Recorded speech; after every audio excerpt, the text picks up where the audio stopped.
loss of muscle strength, decreasing mobility, all part and parcel of growing old. But aging, which affects everyone, is only one part of the bigger picture. Around the world, societies are getting older, and that has consequences for both the young and the old. Are we able to meet the challenges? What does the future hold for us in an aging world? Have you ever wondered what the future will be like? What life will be like? Have you wondered what the next big idea will be? The new way forward? It's time to ask questions about our future. Explore new ideas. Seek out fresh insights. Consider different perspectives. I'm Asha Gill. Join me on Future Forward as I discover what matters in this world of ours. It's an issue that many nations, including Singapore, are grappling with. People are living longer and having fewer babies, and aging societies just seem inevitable.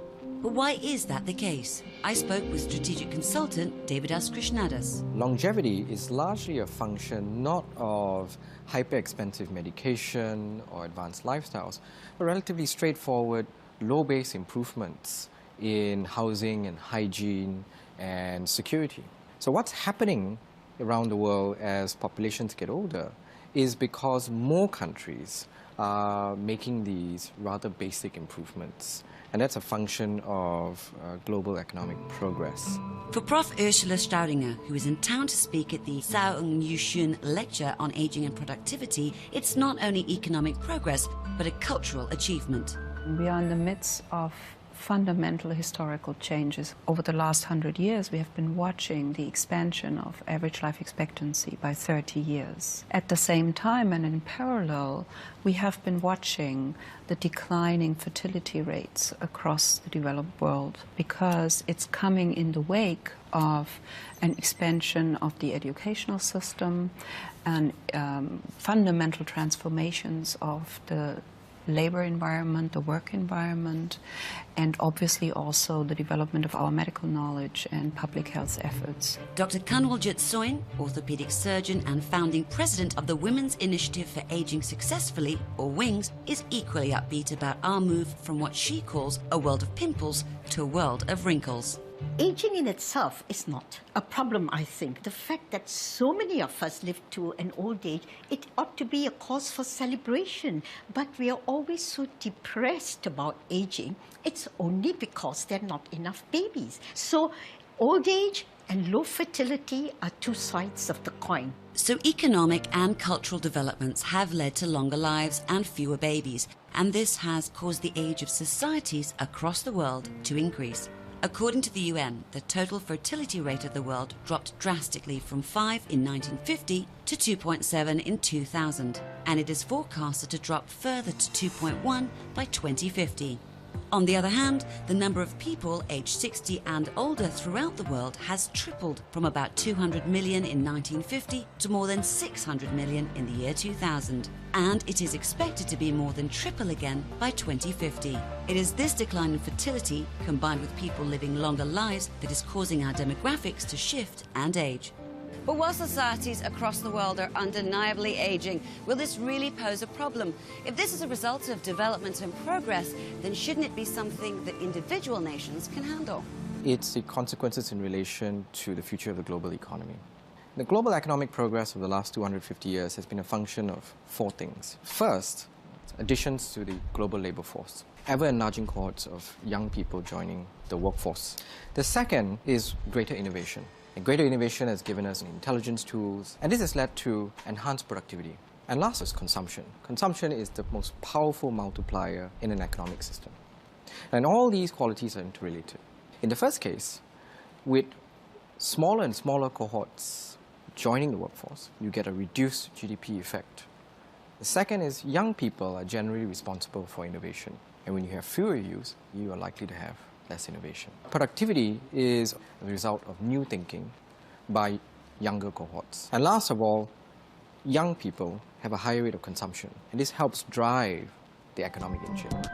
Prof. Staudinger agrees that there are challenges, especially social ones, but she feels that we should view the situation in a positive way. I think as much as we familiarize ourselves with the basis and the reasons for these changes, we should actually start embracing this gift of longer and fewer lives, not an aging society, which has a very negative ring. We need to change in our institutions, in our legal structures, in the labor market, in the educational system, to become better apt to deal with longer lives. Still, with longer but fewer lives, there is bound to be an impact on every nation facing that situation. I don't think that these major demographic changes can be absorbed. Irrespective of the size of the country, they are requiring dramatic and massive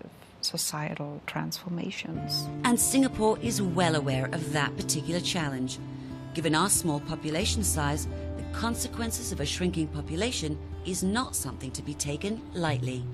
That would have an extraordinary effects on our growth prospects, extraordinary effects on our ability to defend ourselves because we operate in a citizen army model, and also extraordinary effects on the level of optimism people have about the future of a country. And that has then a negative feeder effect because changing cohorts of younger people would probably want to go somewhere more dynamic, somewhere more interesting. And so you then have an exaggeration of the effect of population shrinkage. So what is the solution to this problem? Sex with results is what will make the difference. And that's a choice that women make, not governments make. It should be a voluntary choice, which when aggregated will deliver a sociological change. But are there other ways to deal with a shrinking aging population? There are three things that have to reign supreme: education, health, and work across the whole lifespan. And everything has to be done and invested to make this possible. We expend more effort in educating everyone, not only in the beginning of life, but also later on. Then we have to not worry about fewer people because we have increased the productivity of each individual one. But neither having more babies nor investing in the individual is the universal solution to the problem of an aging society. Countries are tackling the challenge of aging on a spectrum. And there are some countries, such as Japan, on the one end of the spectrum, which is tackling the problem of aging from a coping consideration. They are focusing on aging comfortably, and they have the financial means to be able to do that. Countries such as Singapore, which is trying to deal with aging by combating it through immigration and changing the social and demographic mix through massive policy intervention. On the other end of the spectrum, Scandinavia, which have quite generous social policies which try to undergird the costs and pressures of childbirth and child rearing through financial assistance and social assistance. And this has helped to maintain their fertility levels relatively high. But are all these steps sufficient to deal with an even older society in the future? When we return, we take a closer look at what we can be doing to adapt to our aging world.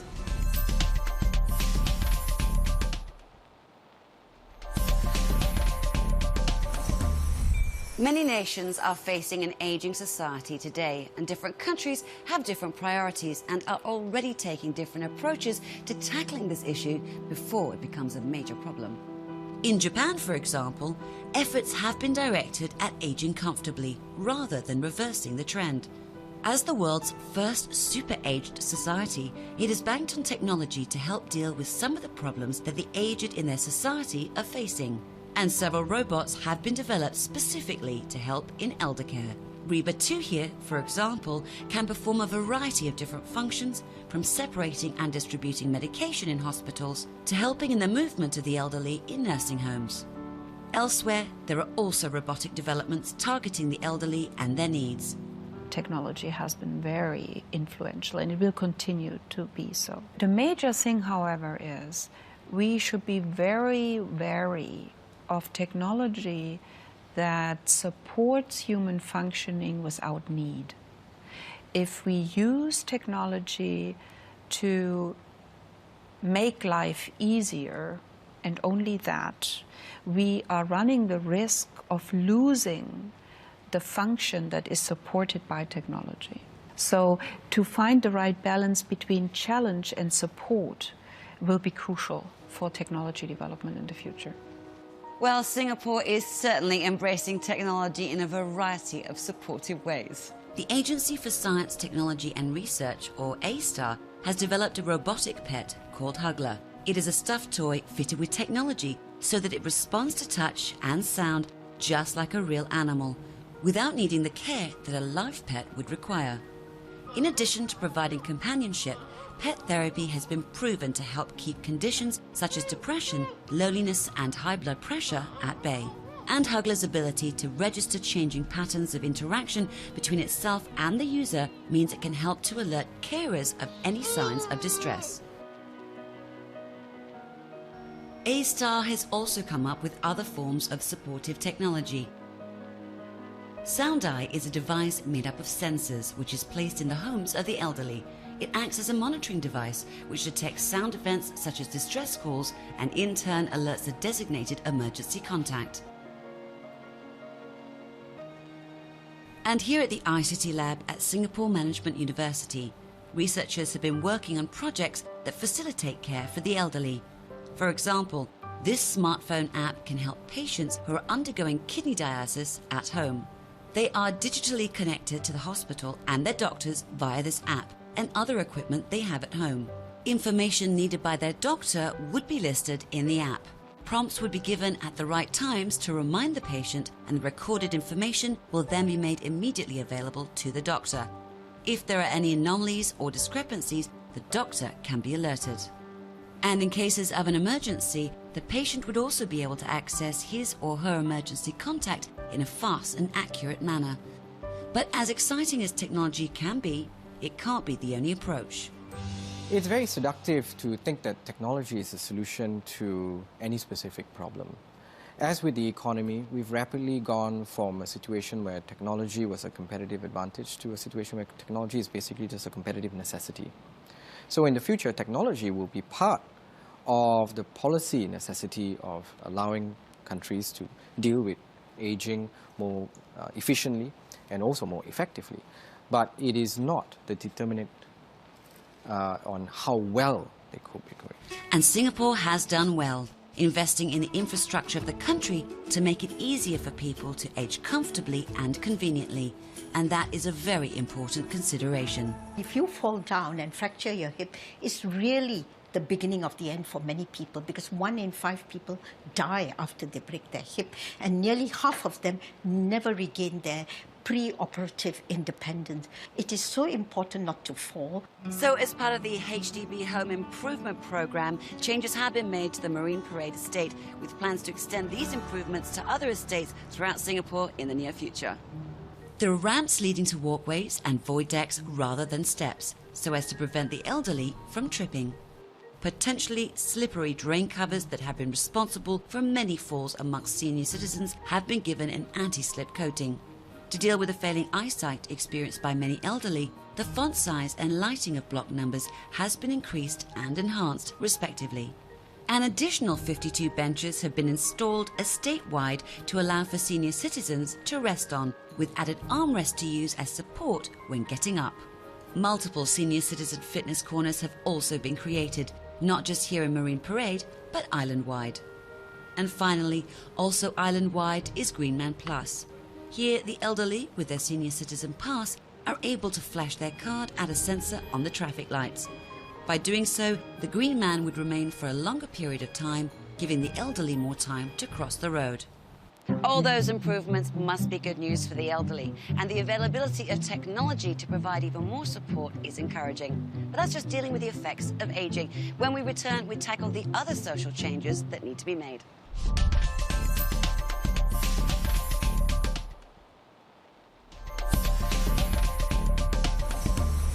An aging society is a challenge, not only to the aged, but to every member of that society as well.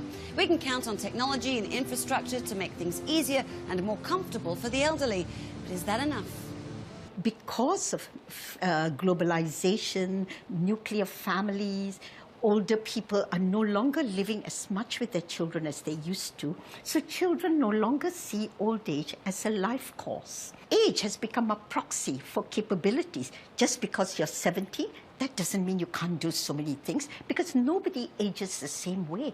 Chronological age doesn't equate with function, doesn't equate with cognition.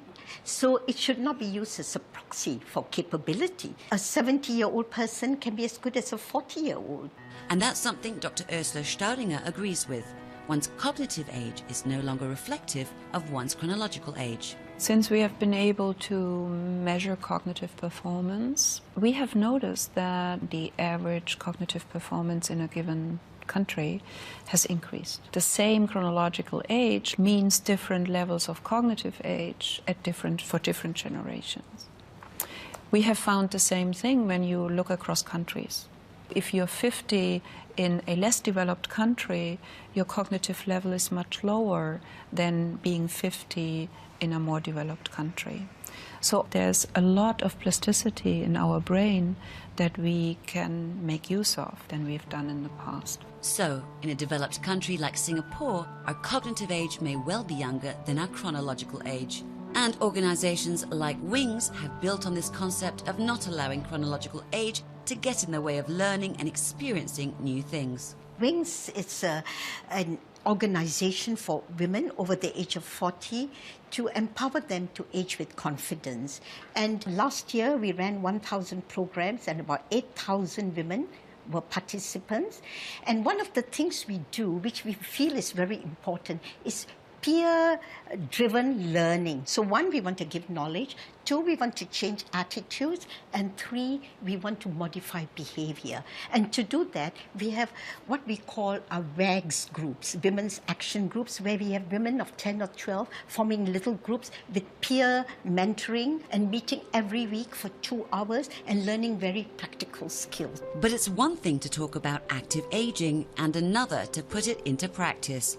With increased lifespans, we have decades of post-retirement life to fill with. Activities? That may be a little demanding. Does this mean we should rethink mandatory retirement? A retirement age to demark the point in life at which you can decide to retire and have an income that you can live on is important, and we need to keep that. It's important for people to be told, this is your first act of your work life. It has come to an end. Now you have a choice whether you want to go into your second act. So I would not abolish retirement, but I would make it easy and also attractive for older people to apply back. Aside from having the option to continue working, Dr. Staudinger feels there's more for our societies to consider. What is it worth for this community, this society, that people learn, that people work, that people take care of others? These are 3 areas. Work is clear because you're paid if you work. In the beginning, learning periods are subsidized by parents. Later on, if you're lucky, your employer subsidizes your learning. So is that an area where a society wants to invest? And the third, taking care of others, be it children, be it elders, or other people in need. I would say all of these things should receive a stipend. And so if we rethink our social system in that way, we would have 3 funding sources that together then would make up our living income. Dr. Staudinger acknowledges that this is a futuristic notion. Something more immediate would be a greater flexibility in how life is structured. And here, both Dr. Soin and Dr. Staudinger agree that the Scandinavian countries seem to have gotten it right. In fact, in the most recent Global Age Watch Index, which ranks countries by how well their aged are doing, Norway took top spot and Sweden came in second. They look at work-life balance, they look at the whole life course. So younger people are supported during their work life. Employers understand that completely. They give you maternity leave, paternity leave. And grandparents are not taxed unnecessarily. They have pensions. The total fertility rate has gone up in Sweden and Norway because people don't have to look after older people, and older people can lead their own lives. And the society is based in such a way that work-life balance is not a problem. The Scandinavian Scandinavian countries are doing many things right in their mentality and their value settings. You see that young parents feel that there is place for children in their lives without losing themselves completely. We see high participation rates of the 60 plus in the labor market. We see very high participation in lifelong learning efforts. So all of these things provide testimony to the fact that we have participation and contribution to society at each given stage in life. There is no single silver bullet for dealing with an aging society. A lot depends on the culture and specifics of that society. So what might work for one may not work for another. A combination of what's suitable seems called for. The first is accepting the reality that immigration is a necessity in order to change the social and demographic mix. The second is to invest in trying to make the financial burden sharing more bearable for families. The third is investing to try to change the infrastructure of the country to be more suitable for people to age with greater comfort and convenience. I think the combination of these three will serve Singapore well. I hope we've come around to see that an aging society is a society of achievements and is a society prone to be innovative because it brings about many changes in the important sectors of life, education, work, and private life that are so fundamental. People always think that your genes are your destiny. In fact, as you grow older, about less than half is contributed by your genes. More than half is contributed by the lifestyle you lead. So a good diet, exercise, a positive outlook, social networks, and smiling more often. All these things are very helpful. Well, we can't stop our society or ourselves from getting older. Technology and infrastructure can help us age more comfortably in the future. But perhaps only by valuing our elderly now can we truly address the future challenges of our aging society.